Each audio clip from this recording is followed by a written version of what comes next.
Hi guys, sa mga kababayan po nagtatanong kung active or inactive pa yung membership nila sa OWA at kung paano bayaran or i-renew ang membership, panoorin nyo po yung video. Hi guys, welcome back po. So punta lang po tayo dito sa Play Store and then i-search po natin dito yung OWA.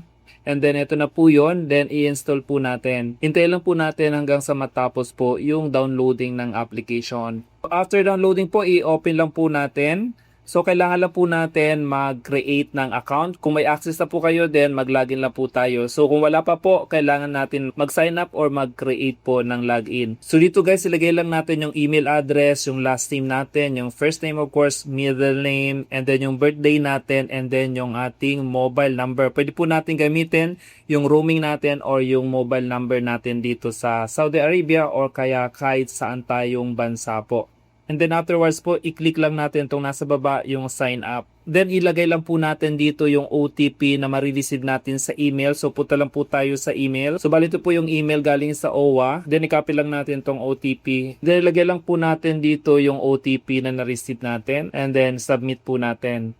Then kailangan natin mag-create ng PIN po rito. So it's up to you po kung ano yung PIN na pwede nyong i-create.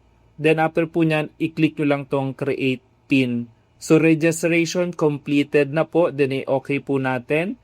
And then ilagin po natin yung OWA ID natin dito. So dito guys, ilagay lang po natin yung ating OWA ID na makikita po yan sa eGov.ph po. So pagkalagay natin, syempre ilagin po natin. Nilagay po natin yung PIN number. So ito na po yung dashboard ng OWA account natin.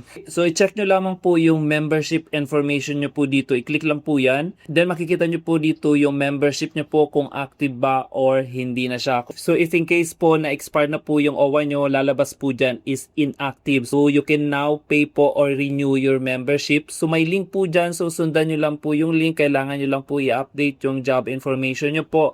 Lahat ng details nyo i-update nyo. And then afterwards po, pwede na po kayo magbayad through online po. Pwede kayo pumili through GCash, through bank po. Lahat po nandyan na.